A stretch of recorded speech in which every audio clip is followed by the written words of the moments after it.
prospects are at home on vacation. And number two, just like this meeting, you have to, you probably got 80% of the agents checked out right now. Yeah. You guys know what happens when people are not working? They answer fast. That's what I just shared with Gary. Screen time jacks up. People are on their screens. They might be looking for homes, spending more time looking for homes because they don't know how to sit still and be in their own mind. So they're using screen time at an ultimate high right now, without a doubt. Sorry for being late, guys. I'm chiming in now. My previous meeting was running longer than expected. No worries. So, so that's a good subject, you guys, is, how do we take those missed opportunities that others are creating and create an opportunity for us, how we can maximize that. So what should you guys be doing to capture that? Well,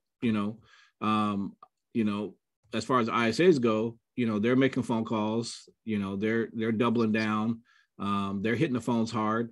What are you guys doing as agents? Are you in sync? Are you looking at the AI? Are you doing follow-up? Are you setting appointments for next year if that's what it takes? What are you doing to be proactive?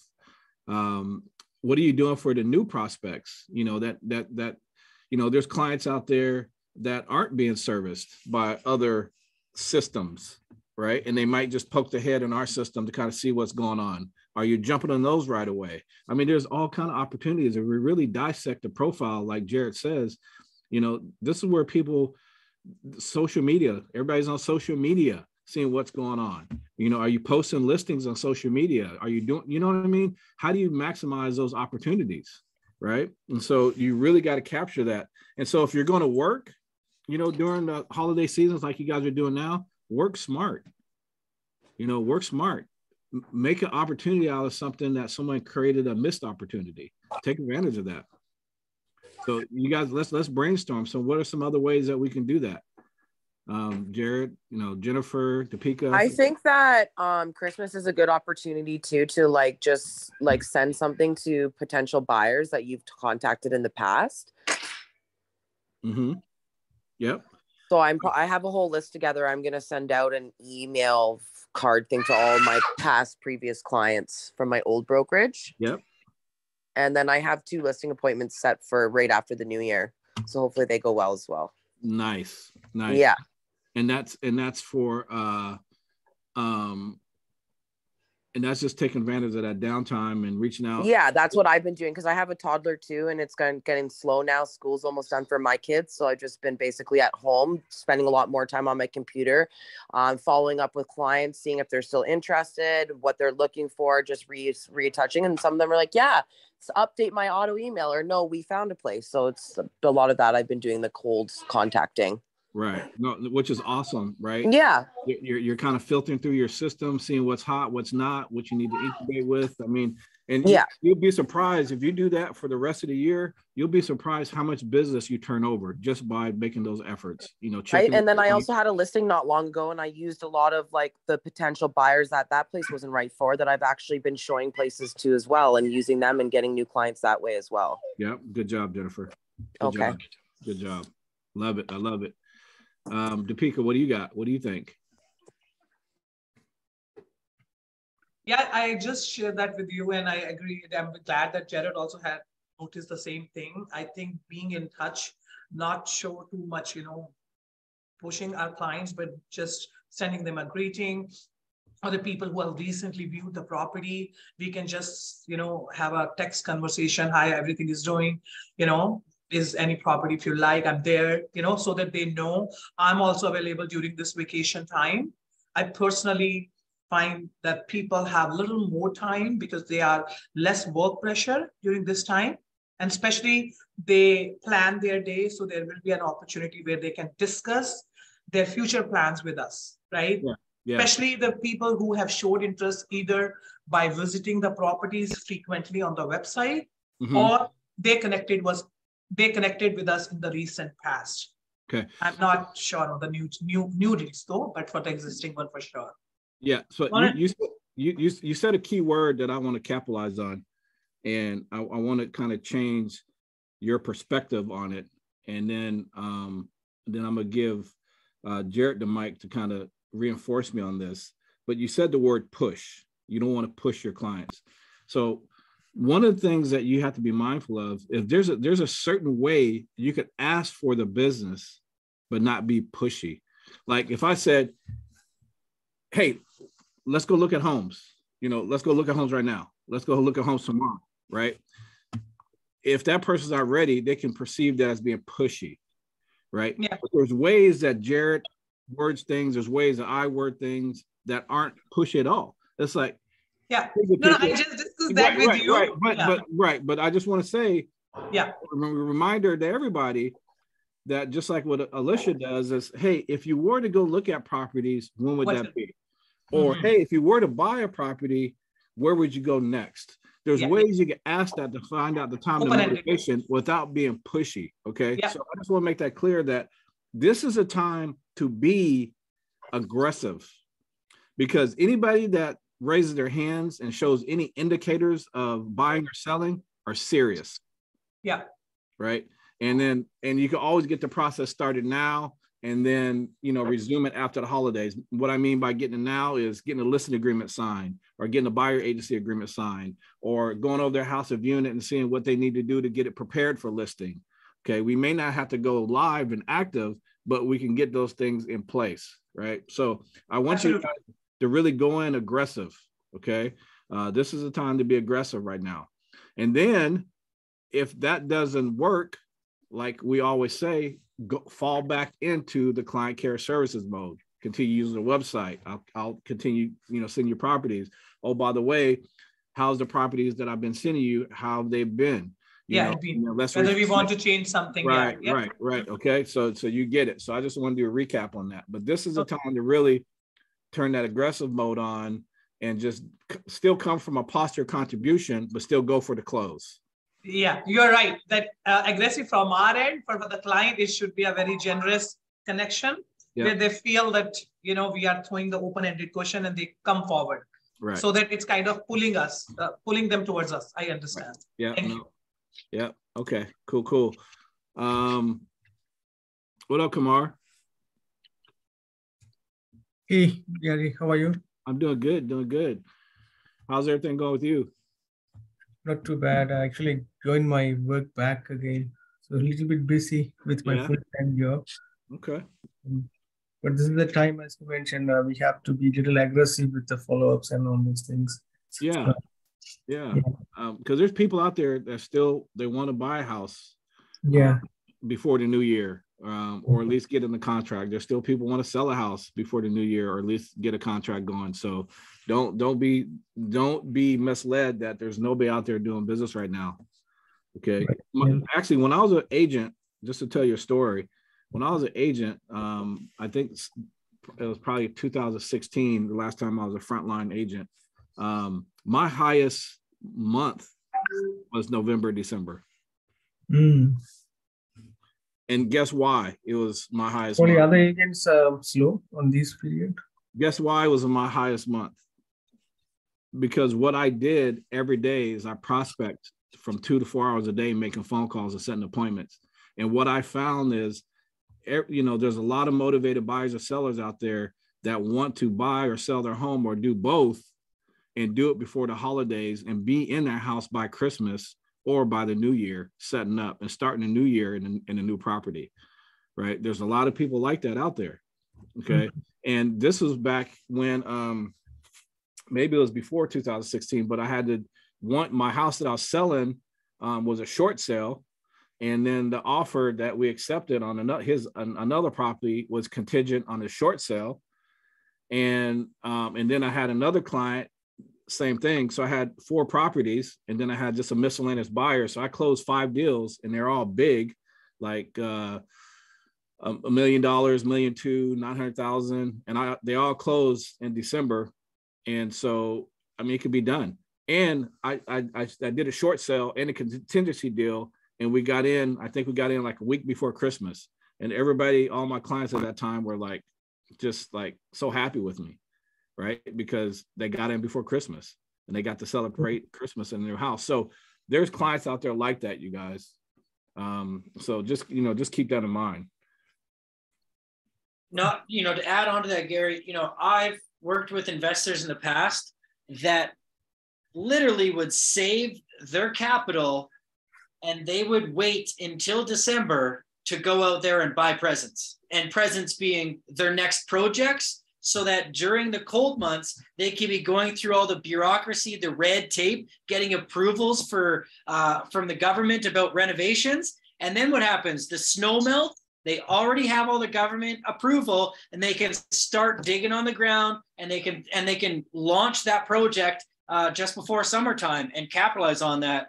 And they knew that in December, the people that are still having their homes for sale are that much more motivated to sell. They're willing to negotiate with that, or else they just take their market off or their house off the market and relist it in February, right? That tells you that they are motivated to sell.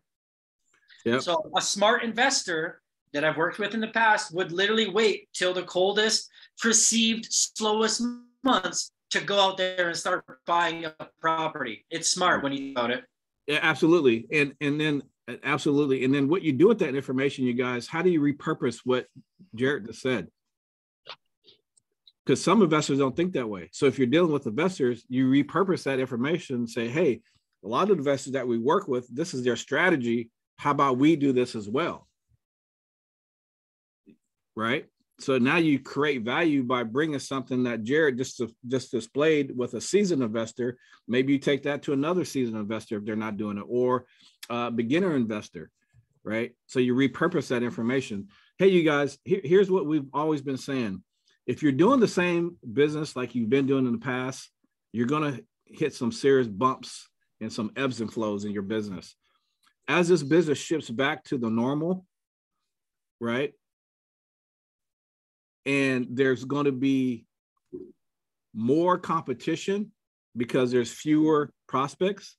You got to increase your game, right? That's why we talk about role play. That's why we talk about these strategies. It's a skill set market. If you don't have that, you're going to miss on opportunities. And if you only have 5 opportunities and you miss 3, right, because somebody outperformed or did something different, or they did more of something, then it's going to be tough. This is going to be a tough next, 6 to 12 months for you, right? Go ahead, Jared. How many of you guys goal set? And I don't mean just have ideas in your head. I mean, you actually write it down. Maybe you tell somebody about it or share it. Maybe you have a coach. But like, how many people like goal set on this call right now? Just wave your hand. If you do some form of goal setting, I do a very deep dive goal set every single year at this time throughout the month of December. And I do another one on my birthday. I think that goal setting happens twice a year for every person. One is generally on their birthday, like, oh, I turned this age. What would I like to do but before now and my next birthday? And then one generally happens in December because it's a new year. I guess what I'm trying to allude to is that the month of December, the year is coming to an end. It's starting to wind down. There's the Christmas parties, Christmas holidays, celebrations for all industry about successes, achievements, things like that. So there's automatic reflection there. And, if you did not have significant achievements, there's also a reflection in why you didn't achieve what you wanted to. And then there's projection for the next year. And you're thinking about these behaviors and understanding that these behaviors are not just happening with yourself, your friends, family, colleagues, but also across the board in all industries and the majority of families in Canada. And you understand that the goal setting is what's important to a lot of people, whether or not they have some structured plan of goal setting, whether or not they write it down or not, is kind of irrelevant. You just still have to know that these are thoughts that are happening in a lot of people's brains right now. Questions are being asked by close friends, family, and colleagues right now during Christmas. Hey, how's it going? How's work going? When you're sitting around having a holiday dinner, doesn't need to be Christmas, having a holiday dinner with friends and family, they're going to small talk. They're going to ask about how this is going, how life is going, how's your daughter, how's your dog, how's work, how's fitness, how's that new trainer, how's the house buying coming along, how's this going, how's that going?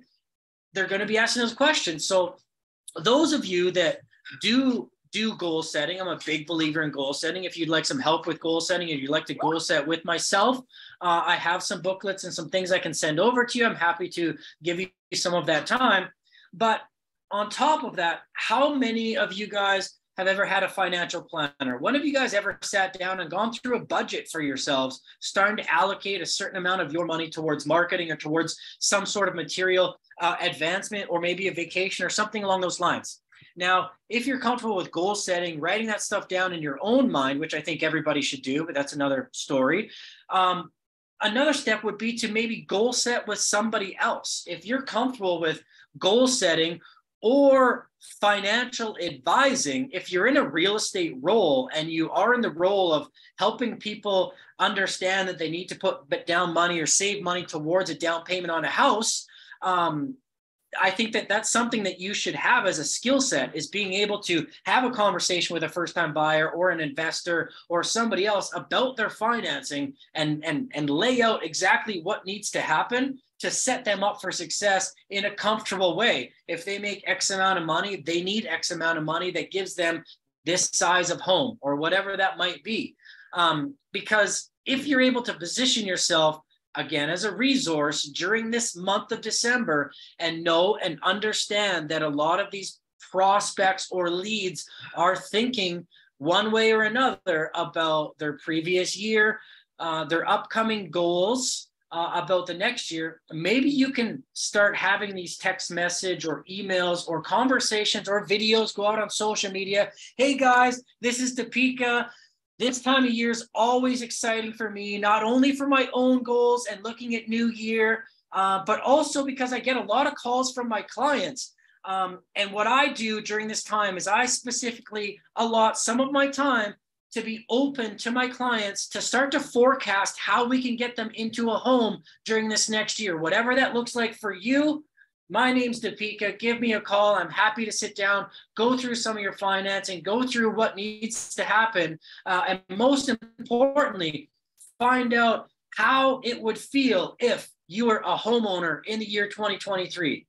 So you can shoot some of those videos. You can position yourself as a financial advisor, a goal setter, a resource, and use your professionalism to become a resource and have those conversations with people, and also set them on a plan for the next year. I think that that's extremely valuable to not only reach out to your past clients, but also future prospects, people in the database, and say, hey, listen, I'm just giving you a call. You register on this website.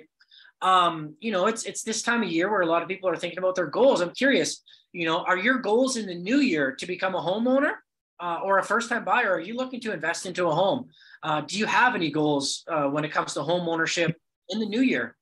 And then kind of open them up. Maybe right now, because their state of mind is in that kind of flow state of thinking more about becoming a homeowner than any other time in the year, in my opinion. Whether that be, hey, maybe in the summertime something happened, maybe they came across money and now it's important to them. I just mean in a general sense, December is when the general population starts to think about more of these goals that they want to achieve in the new year. So maybe that's an avenue or a way that you can start to have some of these open conversations. Just an idea. Great.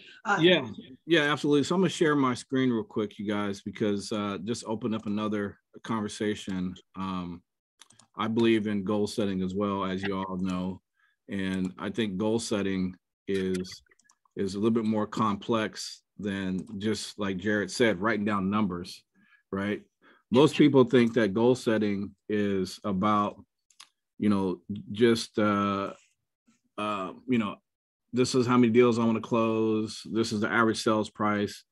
Goal setting is especially for someone who's trying to hit their peak performance, right? So I sent you guys a link to access this, but goal setting is just more than writing down and tracking metrics. It's about how are you going to reach your peak performance, right? So I really want you guys to write this down for 2023. How are you going to reach your peak performance?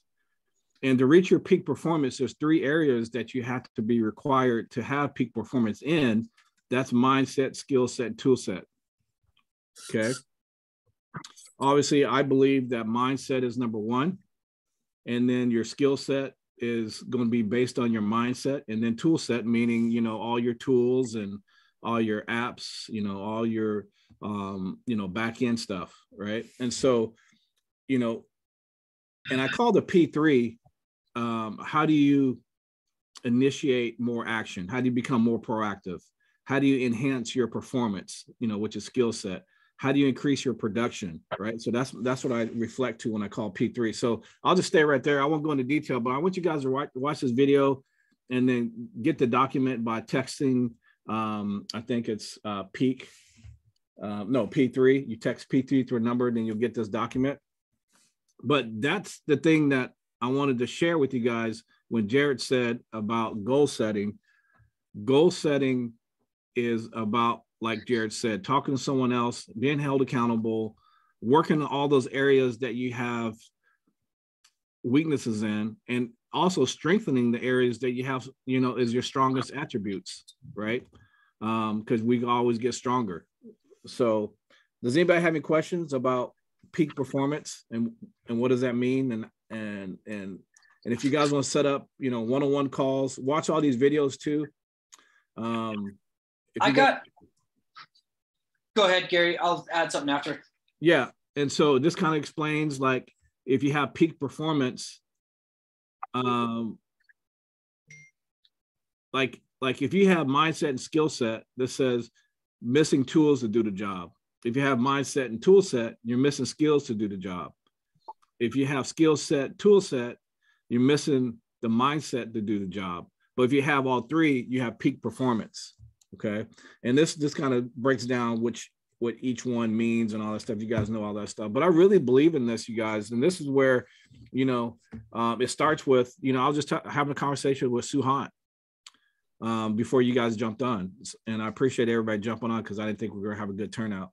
But it was just us three. And Suhant jumped on and he made a comment, and I'll just share with the team because it's a good comment. He just said he likes the way that with our culture, how, you know, pretty much Jared and I, we're holding you guys accountable and we're pushing you guys. You know, we're raising the bar. That's the only way we're going to get better. You know, Jared and I, we're not doing this to micromanage people because I don't like micromanaging. I can't stand it. I hate it. But we will push you guys and help you grow because it's a necessity for all of us because we're in business together. You guys are our partners, right? And so, you know, partners, just like I would want, if Jared is the way he is, you know, like in a weight room or doing some other activities, I want someone like Jared to be my partner rather than somebody that I go to the gym with is like, you know, we're lost and we're not, you know, holding each other accountable. He's late, I'm late. You know, we just kind of go with the flow. I'd rather go with someone who's strong-minded, say, hey, man, you know, we start at 6 a.m., you know, 6:15. Why are you late? Let's get started. Let's go. You know, hey, how's your diet? You know, you eating protein, you cutting out the junk foods. I mean, I want someone like that to work with, right? And so that's what we're trying to be with you guys. We want to influence you guys to do great. Ask Alicia. I mean, I look at the numbers now. I was just looking at them right now. Alicia's booking more appointments now in a shorter amount of time when she first started. I was just kind of dissecting these numbers. She's booking, like, I pulled up the screen here.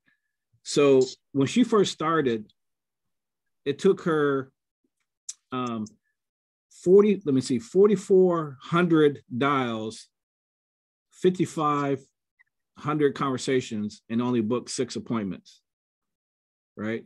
Now she's having half those conversations and booking 20 to 24 appointments. That's skill set. So if you don't believe me on skill set, that's proof right there because her skill set has gotten bigger and better and stronger. Okay, that's what skill set does. Okay, so I applaud you, Alicia, because I'll just look at your numbers. And, you know, you're very coachable, you listen. And I know sometimes, you know, we get frustrated, but I push you hard. And the result is you're doing a great job. So good job, you guys. So Jared and I will continue doing that with the rest of the team because we want you guys to be great. We want you guys to be excellent. We don't want you guys just to be okay. Or we don't want you guys just to say, hey, yeah, I'm making enough money just to pay my bills, right? We want you guys to have abundance. And how do we get abundance? It starts right here, you guys. It starts every day, and it starts with the team, right? It starts with the culture. It starts with the expectations, right? It starts with every person here on this call, holding each other accountable. Hey, Amal's texted Deepika, hey, Deepika, where you at? Our meeting started. Hey, let's go. Yeah. Hey, Jennifer's calling Amal. Hey, this is Jennifer. Hey, Jennifer. Hey, Amal, how's your day going? How many you went on? How many contracts have you closed? Oh man, you're pumping me up. Let's go. That's what it takes. Okay. And we got some new people that's joining. That's the kind of culture I want to bring new team members into. I agree. Culture, right. So let's just, I'm not saying you guys don't believe that, but I just want to kind of throw that out there because I want to be positive and say, hey, we're doing this out of love. This is tough love. This is what I call it. I'm the same way with my kids. I'm tough on you because I love you. I'm not tough on you because I'm trying to be a control freak or a narcissist. I'm tough on you because I want you to see and make your own decisions, but at least have a perspective from both sides to where you can make a good decision. Right. And I think, me speaking from my experience, I find that it's relatively easy for me to be the level of, what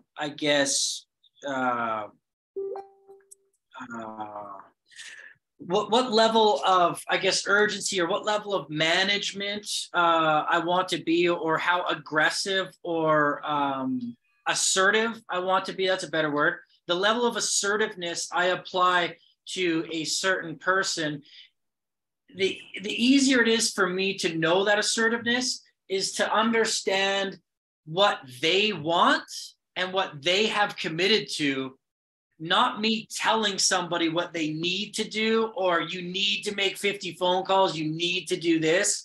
Like, let's reverse engineer that. Let's figure out what Deepika wants to do, how many deals she wants from the database, how much time she's going to dedicate towards doing that daily, weekly, monthly.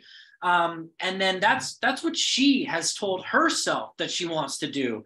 And then I'm simply saying, hey, how was it this week? I wasn't able to do it because of this. Okay, well, are you going to make that up next week? This is what you've told me. And I can then be that much more assertive with you, not managing and micromanaging you, telling you what to do and go do this and go do that. Like, no, I'm holding you accountable for what you told me you wanted to accomplish. Don't come at me and say, hey, listen, at the end of the year, you're going to look back on those hard conversations and you're going to thank me for it.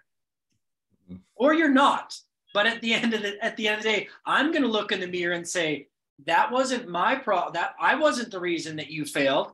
The reason why you failed is because you lacked the ability to hold up that mirror in front of your own face and hold you accountable. But I'm also here raising my hand saying, hey, I can be that addition. I can be that second mirror for you. I can be able to reiterate what you're already telling yourself. So what I do every single year is I fill this booklet in and it grows every year. It says future telling, mastering the art of the goal, because a goal is not a goal. It's really telling the future. If you break that goal into systematic, attainable, achievable things daily, it's not a goal. You're telling yourself or what you're going to achieve in the future, because it's not some big goal that's unachievable. A goal needs to be achievable to be a goal, right? So to create this vision is going to come through reflection of last year. Ask yourself some serious questions. How often do people, especially in these day and age, turn this thing off and go sit down by a water, or go sit to a park, go to your special place and start asking yourself some serious questions? If you don't, and you don't have that experience asking yourself those questions, then read this and tell yourself and provoke yourself to ask yourself some of those questions. Like last year in review, some accomplishments, successes, and highlights. Let's start off positive. And what was your biggest strength last year? Your biggest weakness? Some of the challenges you had, some goals you achieved, some goals you did not achieve. How was your health and fitness? What was some meaningful time spent with friends and family? Any vacations? How about continuing education, self-development? What did you do? What did you learn? What about positive mentors and relationships formed, or negative friends or relationships ended? Sometimes even more important. Savings, investments.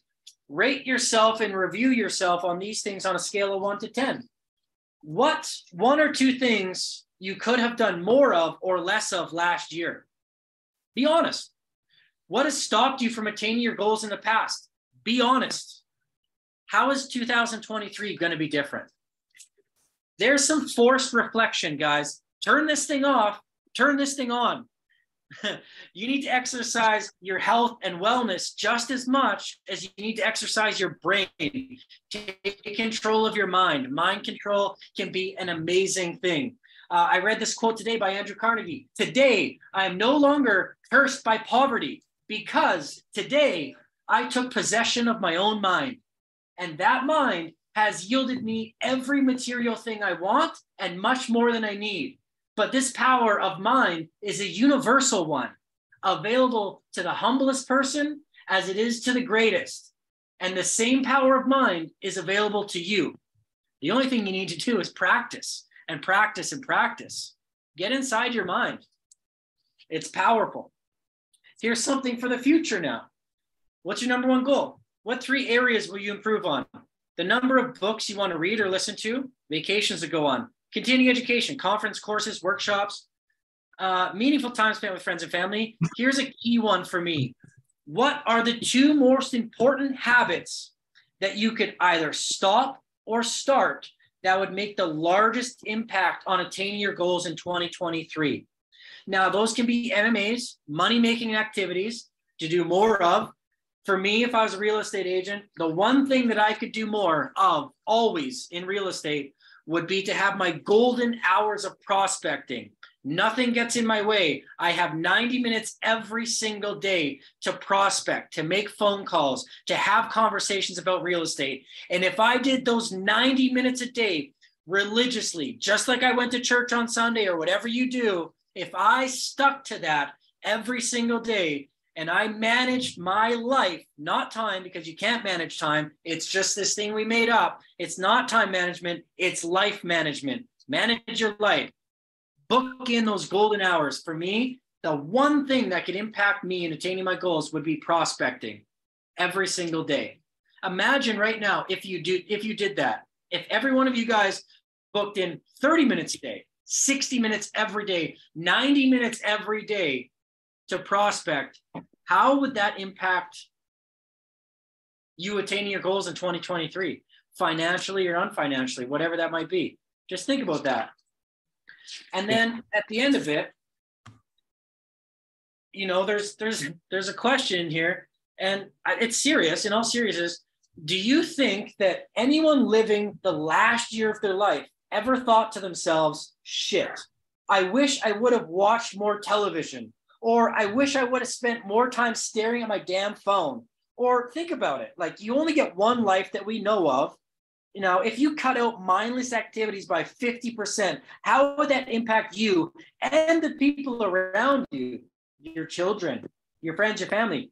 Better or worse? Would you be happier, more prosperous, having the money and freedom to do more of the things that really matter to you? The answer is yes, absolutely. So why don't you take a look at how you manage your life, how much time you're spent doing needless, mindless activities, and start to put towards that into production. Now's the time of year to start projecting what you want to attain in 2023. If you want to do something different, if you want more things, different things in 2023, you have to do different things. You have to step outside of your comfort zone. You have to do things that you're uncomfortable doing right now to get good at those things and to build those habits. I know I'm preaching right now, but I believe it. And I believe it every single year. The difference is that 90% of the population gives up on these things, puts their little goals in a drawer and forgets about them last week of January. If you want to be successful and you want to attain those things, whatever success means to you, then you need to have a level of accountability, and you need to keep these things in your forefront and in your mindset. Absolutely. And this is kind of, you know, I wrote this post, and I frequent, for me, you know, when I process and I reflect, I like doing on the road sometimes. And then a lot of times I'll go down to the waterfront, whether it's raining, sunshine, snow, whatever. I have this spot and I have another spot that's kind of in the woods under a tree. Your happy place. It's a happy place, right? And I find myself going there often because a lot of times, like Jared said, you just got to disconnect and reflect. And so, you know, I made this post. Sometimes you just need to stop, listen, and think. So we all have to do it. Love it. Right? We all have to do it. And right now, I encourage you guys to really do that and really do what I call a diagnosis test, kind of plug in everything that you're doing and see what's misfiring, see what you can improve on, see what, you know, where you're going to spend the money, giving yourself a tune-up. You know, is it your plugs, your wires? You know, you need to do an oil change. There's always going to be some maintenance, you know. So, you know, and I know, like Jared said, we're kind of preaching, and sometimes we feel like we're preaching to the choir. It's like, you guys know this, but it's like anything else. Sometimes you just have to hear it again, right? It's not like we're creating something new. You're hearing it again. We're reinforcing it. Shit, so, I just read the same book twice in a row, like 2 weeks ago and then again this week. That it was one of the first books that I read outside of school when I was looking at self-development and really taking that initiative towards that, like 15 years ago. But it was fundamentals. Like, I went back and read that same book because I'm going back to the basics. Like, you can't overhear this thing over and over and over again. There's a reason why all of the top coaches, all the top producers say the same thing over and over, because there's truth to it. Like, you can't contradict that. Like, it's facts, it's science. Yeah. So before I show this next picture, do we have any like vegetarians or anybody that doesn't eat like pork or anything on this call? I don't want to offend anybody with this picture. Anybody? Okay. So do other things that make you happy. I love bacon. How many people love bacon? Nobody? Okay, there we go. I love bacon. I love crispy bacon, right? And so that's another happy place. When I'm feeling like I need to rejuvenate, I think, and then I treat myself to a few slices of crispy bacon. Anyway, I had to throw that in there. But in all honesty, you guys, you know, life's too short. You know, speaking of lives, I want to surround myself with, you know, people like you guys that are on this call. How can we vibe off one another? How can we create a platform where we could be vulnerable, talk about our strengths, talk about our weaknesses, talk about what we need to improve on as a team, have people hold us accountable, you know, have people push us, and we grow together. You know, this is what makes a team, right? A team is this right here. A team is, you know, going to practice every day. A team is, you know, helping lift each other up. A team is stepping in for somebody. A team is having someone's back. So that's what, you know, I'm really excited about for 2023, because not only is our core team doing well, but we're bringing other members into the team that are taking the time to even get acclimated before they're even part of the team. To me, that's huge, because now, you know, we're not bringing in people that may disrupt the team, right? That's the worst thing, is bring someone on the team that's going to disrupt it. We just had someone in our team outside this call with Alicia, you know, on our morning huddle. We, you know, one of the things we did in that call is, you know, because we spend every morning together, is we have to turn our camera on. And me being a stickler, is like, we can't be late. Everybody be on time. So we're not disrupting, everybody's not waiting. So I have to repeat myself, right? So there's just expectations, normal expectations, I think. And we had this new guy start, and he came in late second time, and he didn't have his camera on. And then when he did have his camera on, he was on the phone, not paying attention. And this is the second day with the team. And making a long story short, I was hard on him, and he jumped off. And then he texted us, said, "Hey, I won't be, you know, joining your call anymore." You know, he basically quit. It is what it is. If that's what it takes, you guys, you know, I heard someone say the other day, you're either in or you're out. I'd rather people be in. But if, you know, if you don't like the culture, and it's not a good fit, then I'd rather you be honest. Say, hey, you know, I don't want to be pushed. I don't want to be held accountable. I'm opt out. Just like they do in the Marines. They try to break you. If you can't go through the training, hey, they try like to break it's you. almost like motivation. Yeah, it's like, you know, and it's like, let's go. So I love it. I love this. You know, I'm really excited about 2023. You know, I'm really excited. You know, that Jared is, you know, back on board with us 100%. You know, I need Jared's expertise in a lot of things. You know, I'm excited that Amal and Topeka are doing well, and Jennifer's involved. We got new people, that Kamar. I mean, so you guys can tell. You guys don't trump Bacon. Bacon's still first. This team is second. But you know, hey, even be a contender, that says a good thing. So what else? What else, you guys? Any objections or anything that you guys having problems with? It's all, go ahead, Topeka. The thing about the prospecting. I just want, yeah, you carry on, Kumar. Sorry, I didn't. Oh, sorry.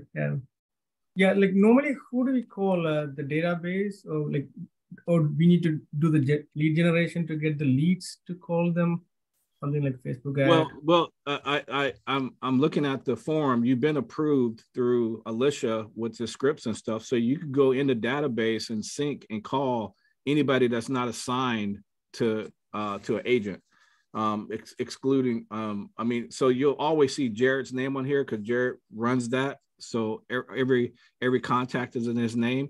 But if it's not assigned to an agent like Topeka, Amal, or Jennifer, or anybody, and you can call them. Like when a new lead comes in, you can call them. Like when it comes up new and it sets up the top, or if you scrub it and it comes up top, you can call them. I mean, you'll be in competition, not competition, I should say, but you'll be, you know, Alicia will be calling them too, but that's okay. We, you know, the more people call them representing our company and coming from a posture of contribution and client care services, that's okay. And if you talk to someone that says, hey, Alicia just called me, oh, great. You know, I'm sure Alicia took care of you, blah, blah, blah. And if you get more information from them, read the notes. And then, you know, we have to operate as a team. I don't want ever think that you back down. Like if you call, we had this conversation with Topeka. If you call someone like, and Alicia just talked to them, him or her, like 2 minutes ago, and say she's updating the system, and you know, this may be a one-off, and you talk to them, you want to edify Alicia, right? And you want to, you know, make sure that that client was taken care of and that they're in good hands. And, you know, you want to speak highly of hey, is there anything that Alicia missed that maybe I could add to the notes? And if you want to throw extra questions in there, go ahead and do it. That's just going to help us out, you know, rather than saying, oh, I'm sorry, I didn't mean to bother you. You know, I didn't know you talked to Alicia. You know, that's the worst thing you do, right? Do you see my point? So I just want to get on that same page where we got each other's back and we're edifying each other. Okay, go ahead, Jared. You're going to say something. I was going to say, I don't know what I was going to say.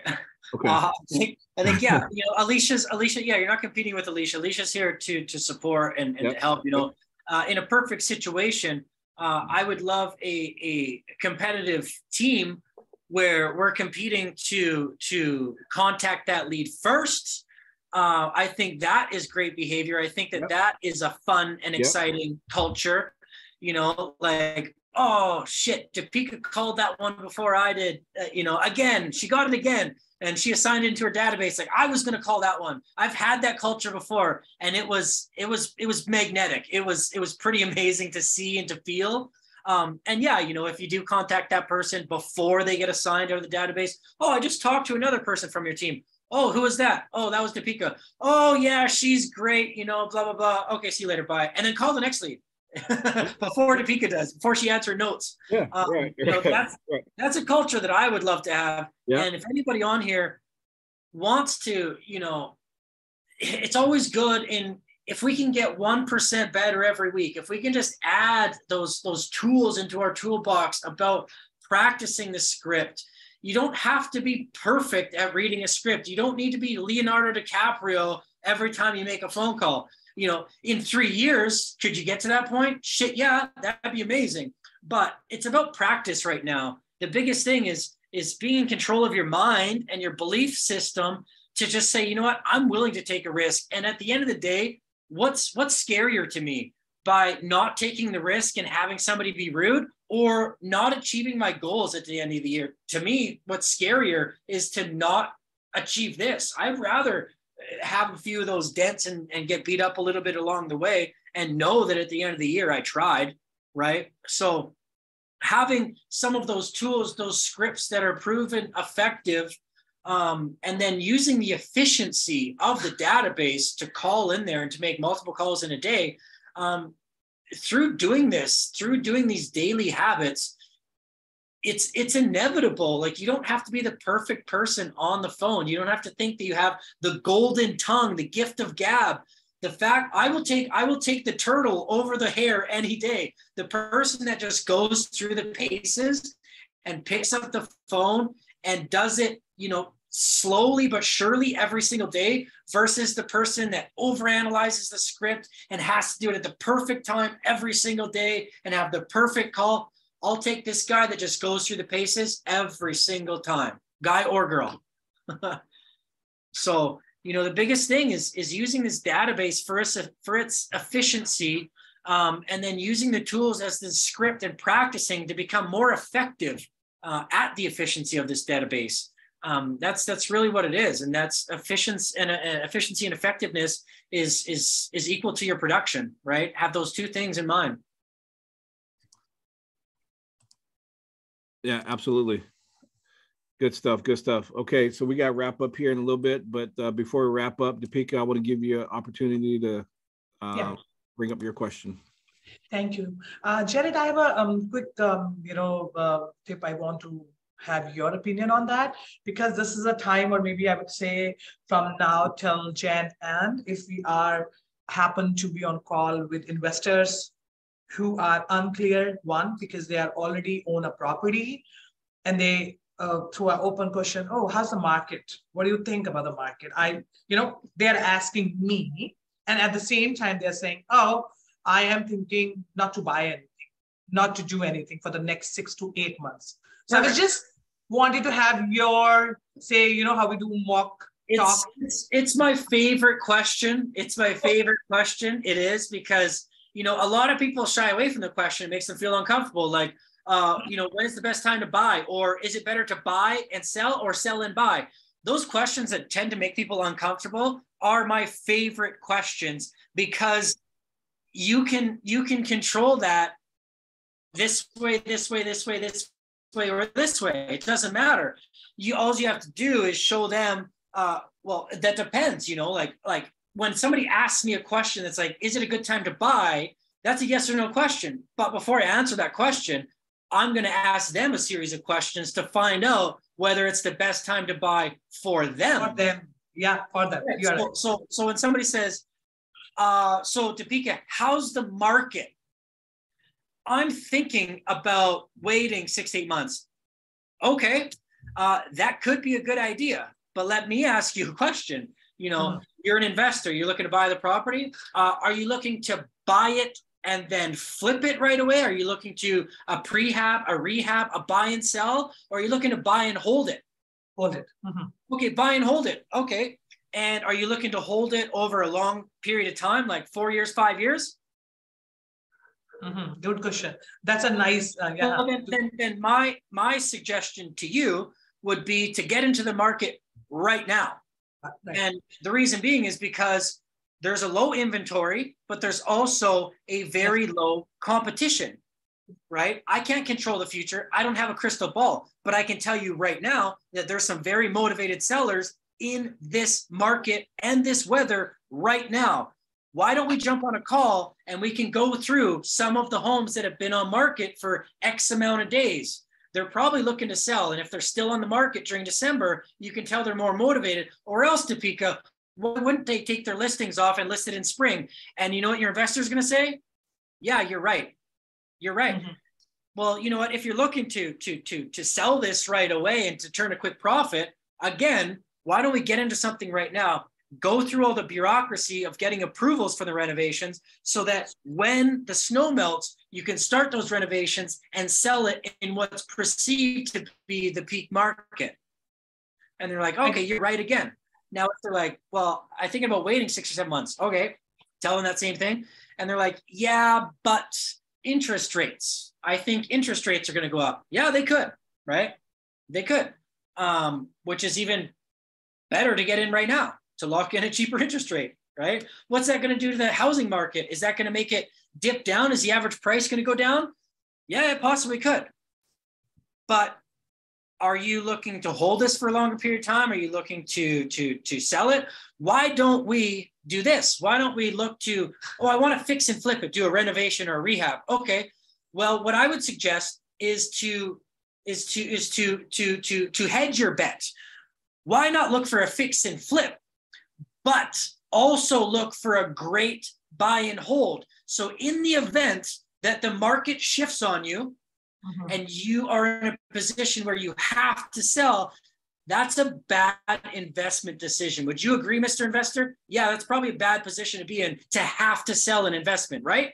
So why don't we do this? Why don't we look for a blend? Why don't we look for something that might have income potential, that you could add value to through a renovation, so that if you can't sell it, you can do a HELOC, recover 80 to 80% of your LTV, use some of that capital, rent it out. While that's being rented out, you can have some of your capital and start to look for a new investment property.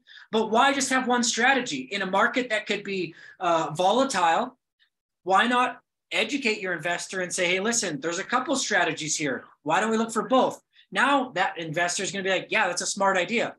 And as that market starts to shift or starts to change or whatever, I don't know, I don't have a crystal ball. I don't, neither do you. So how can I give you advice about the future? I can't really. I can give you techniques, how to mitigate your risk. And I can tell you why I think right now is a good time, because right now I know what's happening. I don't know what's going to happen in 7 months. So have I told you, is it a good time to invest now or in 7 months? I've just given you my expert opinion on what to do to set you up for success. Yeah. And then we'll leave it at that, you guys. We got to end the call, but you know, it depends on, and good information, it depends on, either strategy will work, but but you know, if you look at long-term, you know, buying and holding, obviously as a market declines with